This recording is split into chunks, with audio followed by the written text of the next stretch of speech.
Hello बच्चों, हम लोग एथिल अल्कोहल टॉपिक पढ़ रहे थे और एथिल अल्कोहल टॉपिक के अंतर्गत बेसिक इंट्रोडक्शन एथिल अल्कोहल का और उसके बाद में एथिल अल्कोहल की बनाने की विधियाँ, ठीक है। ये डिटेल एथिल अल्कोहल का जो पार्ट 1 था उसमें कंप्लीट हो चुका है और वो पार्ट ऑलरेडी अपलोड भी किया जा चुका है।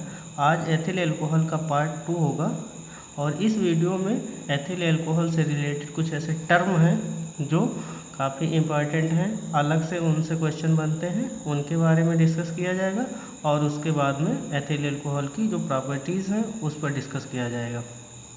अब यहाँ पर हम सबसे पहले बात करते हैं एथिल अल्कोहल से रिलेटेड कुछ टर्म। तो ये आपका पहला टर्म है परिशुद्ध अल्कोहल। कहने का मतलब है, अगर हमसे पूछा जाए परिशुद्ध अल्कोहल किसे कहा जाता है, तो अगर हम परिशुद्ध अल्कोहल की बात करें तो जो आपका परिशोधित स्पिरिट होता है, ठीक। अब जैसे यहाँ पर आपके पास में ये एथिल अल्कोहल बना और ये प्रोसेस आपका एथिल अल्कोहल बनाने का जो है वो आपका किण्वन प्रोसेस है और किण्वन प्रोसेस के तहत ये जो एथिल अल्कोहल बना ये अशुद्ध है और इसको हम क्या कर सकते हैं, कैल्शियम ऑक्साइड और कैल्शियम के माध्यम से आसवन विधि के तहत इसको शुद्ध कर सकते हैं। तो वो जो आपकी परिशोधित स्पिरिट होगी वो आपकी यहाँ पर बोली जा सकती है कि ये है। लेकिन अगर हमसे पूछा जाए परिशुद्ध अल्कोहल किसे कहते हैं, तो ऐसा अल्कोहल जो 100% क्या हो, शुद्ध हो, ठीक है। या बोल सकते हैं निर्जल एथिल अल्कोहल जिसमें जल की मात्रा ना के बराबर हो, ठीक है। लेकिन अगर हम यहाँ पर परिशुद्ध अल्कोहल में एथिल अल्कोहल का रेशियो देखें तो कितना होता है, 96% और जल की जो मात्रा होती है वो होती है 4%, ठीक। तो परिशुद्ध अल्कोहल के अंतर्गत ऐसा अल्कोहल जो 100% एथिल अल्कोहल हो या निर्जल एथिल अल्कोहल को हम क्या बोलते हैं, परिशुद्ध अल्कोहल बोलते हैं। अब यहाँ पर अगला टर्म है कि मेथिलित स्पिरिट किसे कहते हैं। तो कहने का मतलब है, अगर हमसे पूछ लिया जाए कि मेथिलित स्पिरिट किसे कहते हैं तो उसमें आप क्या बोलेंगे कि अगर हम एथिल अल्कोहल में मेथिल अल्कोहल मिला दें और साथ साथ कुछ और आपके ऑर्गेनिक कंपाउंड हैं जैसे पिरिडीन हो गया, पेट्रोलियम नैप्था हो गया, इनको अगर मिला दिया जाए एथिल अल्कोहल में तो ये पीने योग्य नहीं रहते हैं, ठीक है। तो अगर हम यहाँ पर कॉमन करके देखें तो एथिल अल्कोहल में अगर मेथिल अल्कोहल को मिला दिया जाता है तो वो पीने योग्य नहीं रहता है, ठीक है। और वही आपका जो विषैला पदार्थ बन के तैयार होता है उसी को हम मेथिलीकृत स्पिरिट या विकृतीकृत स्पिरिट के नाम से जानते हैं। अगला टर्म है एथिल अल्कोहल से रिलेटेड कि पावर अल्कोहल किसे कहा जाता है। तो पेट्रोल और एथिल अल्कोहल का जो मिश्रण होता है उसी को हम पावर अल्कोहल कहते हैं और यहाँ पर पेट्रोल 90% होता है, एथिल अल्कोहल 10% होता है और बेंजीन की उपस्थिति में पेट्रोल और एथिल अल्कोहल को मिलाया जाता है। रेशियो पेट्रोल का 90%, एथिल अल्कोहल का 10%। तो होता क्या है, पावर अल्कोहल बन जाता है और पावर अल्कोहल का इस्तेमाल ईंधन के तौर पर किया जाता है। तो ये 3 टर्म है, परिशुद्ध अल्कोहल यानी 100% शुद्ध एथिल अल्कोहल को ही परिशुद्ध एथिल अल्कोहल कहते हैं। मेथिलित स्पिरिट यानी कि एथिल अल्कोहल में मेथिल अल्कोहल को मिला दिया जाता है तो वो पीने योग्य नहीं रह जाता है और उसी को हम मेथिलित स्पिरिट या विकृतीकृत स्पिरिट कहते हैं। अगर पावर अल्कोहल पूछा जाए तो पेट्रोल और एथिल अल्कोहल का मिश्रण पावर अल्कोहल कहलाता है। पेट्रोल को 90% लेना है, एथिल अल्कोहल को 10% लेना है, बेंजीन की उपस्थिति में दोनों को मिक्स कर देना है, पावर अल्कोहल बन जाएगा और जिसका इस्तेमाल ईंधन के तौर पर किया जाता है। अब हम बात करते हैं एथिल अल्कोहल के भौतिक गुणों की। तो अब एथिल अल्कोहल लिक्विड की स्टेज में होता है, ठीक, कलरलेस होता है, रंगहीन होता है, ज्वलनशील द्रव होता है, ठीक, यानी कि आग के साथ आसानी से रिएक्शन कर सकता है और इसका जो बॉइलिंग पॉइंट होता है 78 डिग्री सेल्सियस होता है, यानी कि 78 डिग्री सेल्सियस पर बॉयल होना शुरू हो जाएगा एथिल अल्कोहल। और स्वाद की बात करी जाएगी तो एसिडिक मीडियम होता है, इसलिए इसका स्वाद तीखा होता है और जल में टोटली सॉल्युबल होता है, यानी जल में आसानी से विलय किया जा सकता है। अब यहाँ पर कुछ रासायनिक गुणों पर बात की जाएगी। तो अगर हम सक्रिय धातुओं से एथिल अल्कोहल की रिएक्शन कराएं, ठीक, सोडियम हो चाहे पोटेशियम हो, तो यहाँ पर एथिल अल्कोहल सोडियम के साथ रिएक्शन करेगा तो क्या बनाएगा, सोडियम एथॉक्साइड बनाएगा। अब ये जो सोडियम एथॉक्साइड बना तो यहाँ पर हम देख सकते हैं कि सक्रिय धातुओं से एथिल अल्कोहल अपक्रिया करके सोडियम एथॉक्साइड के साथ हाइड्रोजन गैस रिलीज कर रहा है, ठीक। तो ये आपका सोडियम एथॉक्साइड को अगर हम डिसोसिएट करेंगे तो ये CH3CH2O यानी कि ethoxide ion plus sodium ion देगा और इस एथॉक्साइड आयन और सोडियम आयन, अर्थात हम सोडियम एथॉक्साइड की रिएक्शन पानी से कराते हैं तो हमें एट लास्ट फिर क्या मिल जाता है, एथिल अल्कोहल मिल जाता है, साथ साथ सोडियम हाइड्रोक्साइड भी प्राप्त होता है। तो कहने का मतलब है हम यहाँ पर एथिल अल्कोहल से सोडियम एथॉक्साइड और सोडियम एथॉक्साइड में पानी मिला के एथिल अल्कोहल को दोबारा बना सकते हैं। दूसरा रासायनिक गुण है कि एसिटिक अम्ल से अभिक्रिया अगर एथिल अल्कोहल करेगा तो क्या बनेगा, तो शांत H2SO4 की उपस्थिति में एसिटिक अम्ल से एथिल अल्कोहल रिएक्शन करेगा तो क्या बनाएगा, एस्टर बनाएगा। अब यहाँ पर ये डिसोसिएट होगा तो जब ये CH3COOH डिसोसिएट होगा ना तो CH3COO माइनस आयन यानी कि acetate ion plus H plus ion, तो यहाँ पर जो H प्लस आयन है और यहाँ का ये आपका OH ये आपका H2 के अणु के रूप में बाहर निकल जाएगा और CH3COO के साथ आपका C2H5 जुड़ जाएगा तो CH3COO C2H5 बनेगा जिसे हम क्या बोलेंगे, एथिल एसीटेट, और ये क्या है, एस्टर है। तीसरा रासायनिक गुण है एसिटिल क्लोराइड से अभिक्रिया। तो एसिटिल क्लोराइड से अगर अभिक्रिया कराई जाए एथिल अल्कोहल की तो यहाँ पर भी एस्टर बनता है। अब होता क्या है, एसिटिल क्लोराइड का सूत्र होता है CH3COCl plus C2H5OH, ethyl alcohol है। अब होता क्या है कि यहाँ पर जो आपका एसिटिल क्लोराइड में Cl है और C2H5 में जो क्रियात्मक समूह OH है तो OH के बीच में यहाँ पर सिंगल बॉन्ड है तो OH का HCl के साथ रिप्लेस हो जाएगा, ठीक, यानी कि बोल सकते हैं ऐड हो जाएगा और ऐड होने के बाद में HCl के एक अणु के रूप में बाहर निकल जाएगा। और रिप्लेस किसके माध्यम से होगा, ये आपका जो एसिटिल समूह है CH3CO है उसके माध्यम से ही ये हाइड्रोजन एथिल अल्कोहल का रिप्लेस होगा, ठीक। तो एसिटिल समूह आपका ये CH3CO है, तो इस तरीके से एसिटिल समूह के माध्यम से एथिल अल्कोहल का हाइड्रोजन रिप्लेस होकर Cl के साथ जुड़ेगा और HCl के रूप में बाहर निकलेगा और यहाँ पर बचेगा क्या, CH3COO C2H5 यानी कि एथिल एसीटेट, एस्टर बन जाएगा। और इस प्रोसेस को क्या बोला जाता है, इस प्रोसेस को बोला जाता है एसिलीकरण, ठीक है। चौथा पॉइंट है कि ग्रिग्नार्ड अभिकर्मक से अभिक्रिया। तो ग्रिग्नार्ड अभिकर्मक का सूत्र होता है RMgX, R एल्किल ग्रुप है तो R की जगह पर CH3 रख सकते हैं, Mg आपका कॉमन रहेगा, X हैलोजन ग्रुप है जिसकी जगह पर हम I रख सकते हैं। तो एथिल अल्कोहल की अभिक्रिया अगर हम मेथिल मैग्नीशियम आयोडाइड से कराएं ईथर की उपस्थिति में तो हमें क्या प्राप्त होगा, हाइड्रोकार्बन, ठीक, CH4, और ये आपका सह उत्पाद होगा C2H5O MgI। तो कहने का मतलब है ग्रिग्नार्ड अभिकर्मक से अगर एथिल अल्कोहल की अभिक्रिया दिखाएं तो ईथर की उपस्थिति में एथिल अल्कोहल ग्रिग्नार्ड अभिकर्मक से अभिक्रिया करके क्या बनाता है, हाइड्रोकार्बन। पांचवा पॉइंट है PCl5 से अभिक्रिया। तो अगर फास्फोरस पेंटाक्लोराइड से एथिल अल्कोहल की अभिक्रिया कराई जाएगी तो क्या बनेगा, एथिल क्लोराइड बनेगा, फास्फोरिल क्लोराइड बनेगा और हाइड्रोजन क्लोराइड बनेगा, ठीक। तो C2H5OH प्लस PCl5 रिएक्शन होगी तो C2H5Cl plus POCl3 plus HCl। छठा रासायनिक गुण है कि थायोनिल क्लोराइड से अभिक्रिया। एथिल अल्कोहल थायोनिल क्लोराइड का सूत्र होता है SOCl2 से रिएक्शन करेगा तो सल्फर डाइऑक्साइड गैस निकलेगी और यहाँ पर भी C2H5Cl यानी कि एथिल क्लोराइड बनेगा। तो यहाँ पर आपको ध्यान देना है कि थायोनिल क्लोराइड से अगर एथिल अल्कोहल अभिक्रिया करेगा तो सल्फर डाइऑक्साइड गैस रिलीज होगी और आपका ऑर्गेनिक कंपाउंड एथिल क्लोराइड प्राप्त होगा। अब ये आपका सातवां पॉइंट है, हैलोजनों से अभिक्रिया दिखाई गई है। तो अगर एथिल अल्कोहल की अभिक्रिया किसी भी हैलोजन के साथ आप करा सकते हैं, जैसे कि यहाँ पर अगर हम हाइड्रोजन क्लोराइड के साथ एथिल अल्कोहल की अभिक्रिया कराते हैं तो निर्जल जिंक क्लोराइड की उपस्थिति में अभिक्रिया होगी तो यहाँ पर भी एथिल क्लोराइड बनेगा, साथ साथ जल का एक अणु निकल जाएगा। अगर हम हाइड्रोजन ब्रोमाइड से कराते हैं शांत H2SO4 की उपस्थिति में तो एथिल ब्रोमाइड बन जाएगा और जल का एक अणु निकलेगा। और अगर हम हाइड्रोजन आयोडाइड के साथ गर्म करते हैं एथिल अल्कोहल को तो एथिल आयोडाइड बनेगा और साथ साथ जल का एक अणु निकल जाएगा। तो किसी से भी करा सकते हैं, HCl से, HBr से और HI से। आठवां पॉइंट है कि शांत नाइट्रिक अम्ल से अभिक्रिया दिखानी है। तो एथिल अल्कोहल शांत नाइट्रिक अम्ल से रिएक्शन करेगा तो एथिल नाइट्रेट बनाएगा। तो हम यहाँ पर ये जो आपका HONO2 है, HNO3 है, केवल यहाँ पर तोड़ के लिखा गया है।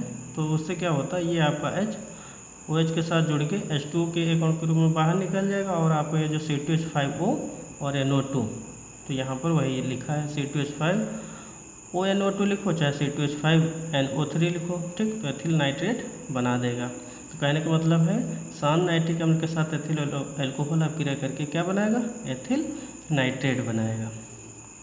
अब ये रिएक्शन कुछ ज़्यादा ही महत्वपूर्ण है क्योंकि यहाँ पर सान H2SO4 से अभिक्रिया की भी बात की गई है और निर्जलीकरण की भी बात की गई है। ठीक है, तो एथिल एल्कोहल की अगर अभिक्रिया हम कंसनट्रेट H2SO4 से 100 डिग्री सेल्सियस पर कराते हैं तो हमें प्राइमरी स्टेज में क्या मिलता है, एथिल हाइड्रोजन सल्फेट मिलता है। ठीक, अब यहाँ से जल का एक अणु निकल जाएगा तो एथिल हाइड्रोजन सल्फेट बनेगा। अब अगर इसी एथिल हाइड्रोजन सल्फेट में आधिक्य में एथिल एल्कोहल फिर मिला दिया जाए, ये आपका माध्यमिक उत्पाद के तौर पर है एथिल हाइड्रोजन सल्फेट, इसी में आधिक्य में एथिल एल्कोहल फिर मिला दिया जाए और 140 डिग्री सेल्सियस पर गर्म किया जाए तो होगा क्या, हमें ईथर मिल जाएगा और वो मुख्य ईथर होगा। ठीक, कई सारे ईथर होते हैं, methyl dimethyl ether, ethyl methyl ether, n propyl ether ऐसे करके, लेकिन हम यहाँ पर डाई एथिल ईथर प्राप्त कर लेंगे किसके माध्यम से, एथिल हाइड्रोजन सल्फेट में एथिल एल्कोहल आधिक्य में मिलाएंगे तब। तो C2H5O C2H5 die ethyl ether है। और यहाँ पर हम क्या देख सकते हैं, जो आपका एथिल हाइड्रोजन सल्फेट है इसको अगर केवल हम 170 डिग्री सेल्सियस पर गर्म कर दें तो हमें एथिलीन मिल जाएगा। ठीक, और H2SO4 as a catalyst use हुआ था, वो एट लास्ट हमें वैसे के वैसे फिर प्राप्त हो जाएगा। तो ये रिएक्शन इस वजह से बेनिफिशियल भी हो जाएगी। तो यहाँ पर व्हाट हैपेंस को क्वेश्चन बनता है कि एथिल एल्कोहल से हम डाई एथिल ईथर कैसे बना सकते हैं, एक क्वेश्चन, और दूसरा क्वेश्चन कि एथिल एल्कोहल से हम एथिलीन कैसे बना सकते हैं। तो ये रिएक्शन इधर से आके इधर मुड़ जाएगी और अगर हमें एथिल एल्कोहल से ईथर बनाना है तो डायरेक्ट सीधा चले जाएंगे, करना कुछ नहीं। यहाँ पर आपको एथिल एल्कोहल दोबारा ले लेना है और यहाँ से क्या किया गया था, केवल गर्म किया गया। और हम अगर एथिल एल्कोहल का एल्यूमिना की उपस्थिति में 350 डिग्री सेल्सियस पर गर्म करें तब भी हम क्या एथिलीन प्राप्त कर सकते हैं। तो यहाँ पर 350 डिग्री सेल्सियस पर आपको एल्यूमिना की उपस्थिति में एथिल एल्कोहल को गर्म करना है तो जल का एक अणु निकल जाएगा तो CH2 डबल बॉन्ड CH2 यानी कि एथिलीन प्राप्त हो जाएगा। एथिल एल्कोहल का अगला रासायनिक गुण है ऑक्सीकरण। ठीक, तो अगर एथिल एल्कोहल अम्लीय सोडियम डाइक्रोमेट या पोटेशियम डाइक्रोमेट की उपस्थिति में ऑक्सीकरण करेगा ना तो जल का एक अणु रिलीज होने के बाद में एस्टैल्डिहाइड बना लेगा। ठीक है, कहने का मतलब है एथिल एल्कोहल अम्लीय सोडियम डाइक्रोमेट की उपस्थिति में आसानी से ऑक्सीकृत होगा और आसानी से ऑक्सीकृत होकर क्या बनाएगा, एस्टैल्डिहाइड बनाएगा। और अगर इसी एस्टैल्डिहाइड का सेम कंडीशन में यानी कि अम्लीय सोडियम डाइक्रोमेट या पोटेशियम डाइक्रोमेट की उपस्थिति में ऑक्सीडेशन दोबारा करा दिया जाएगा तो इसी एस्टैल्डिहाइड से हमें क्या प्राप्त हो जाएगा, एसिटिक अम्ल यानी CH3COOH। इसका IUPAC नाम एथेनोइक अम्ल होता है और ये आपका एस्टैल्डिहाइड है, इसका IUPAC नाम एथेनल होता है। अगला पॉइंट है रासायनिक गुण के अंतर्गत विहाइड्रोजनीकरण। तो विहाइड्रोजनीकरण का मतलब होता है विस्थापन किसका, हाइड्रोजन का। किससे करना है, एथिल एल्कोहल से। तो अगर कॉपर की उपस्थिति में एथिल एल्कोहल को 300 डिग्री सेल्सियस पर गर्म कर दिया जाए तो हाइड्रोजन विस्थापित हो जाएगी, साथ साथ एस्टैल्डिहाइड भी प्राप्त हो जाएगा। तो यहाँ पर आपको विहाइड्रोजनीकरण में क्या करना है, एथिल एल्कोहल को कॉपर की उपस्थिति में 300 डिग्री सेल्सियस पर गर्म कर देना है तो एस्टैल्डिहाइड के साथ साथ जल का एक अणु हाइड्रोजन गैस निकल जाएगी। ठीक, H2 का एक अणु रिलीज हो जाएगा।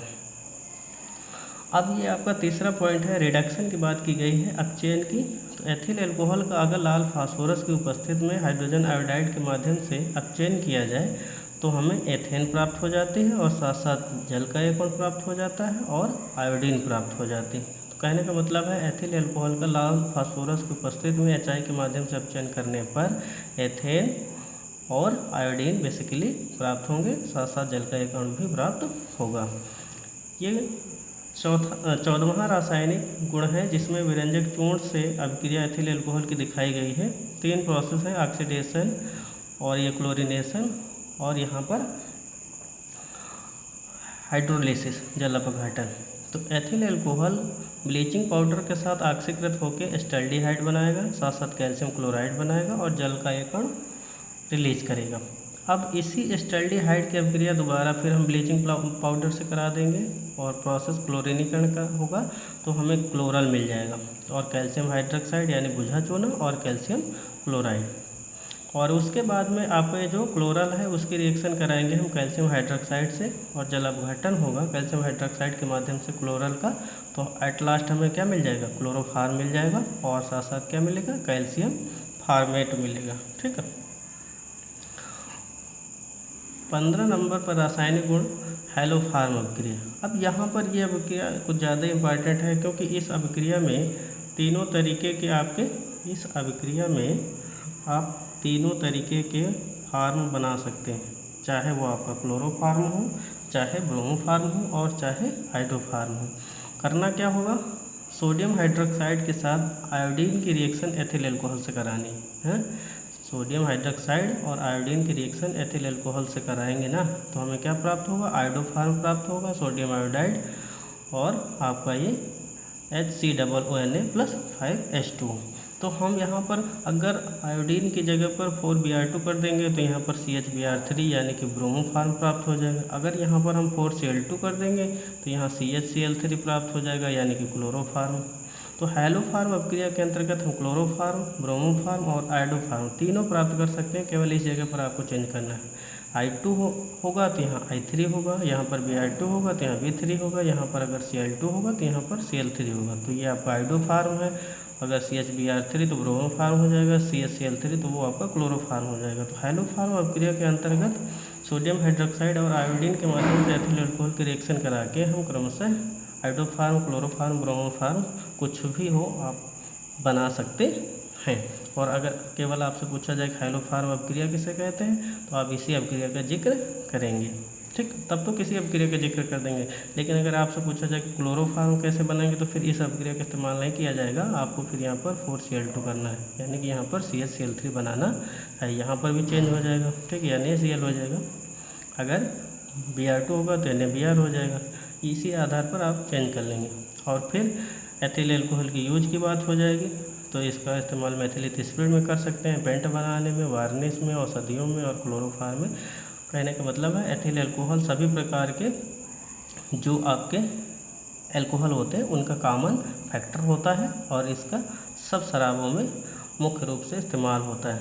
और आज के इस वीडियो में जो पार्ट 2 है, इसमें एथिल अल्कोहल से जो जितना भी बचा डिटेल था वो पूरा कंप्लीट हो चुका है। तो पार्ट 1 अगर आप देख लेंगे तो वो आपका आधा हिस्सा एथिल अल्कोहल से रिलेटेड है, और आज का जो पार्ट है ये आपका पार्ट, इसमें आपका बाकी का बचा हुआ हिस्सा है। तो इस तरीके से दोनों पार्ट के माध्यम से एथिल अल्कोहल इम्पॉर्टेंट टॉपिक है, उसका पूरा आप डिटेल कंप्लीट कर सकते हैं। इम्पॉर्टेंट टॉपिक है, इससे एक क्वेश्चन पक्का पूछा जाएगा। और इस तरीके से आज का वीडियो भी कंप्लीट होता है। अगर वीडियो अच्छा लगा हो तो प्लीज़ लाइक करें, शेयर करें, सब्सक्राइब करें। बहुत बहुत धन्यवाद।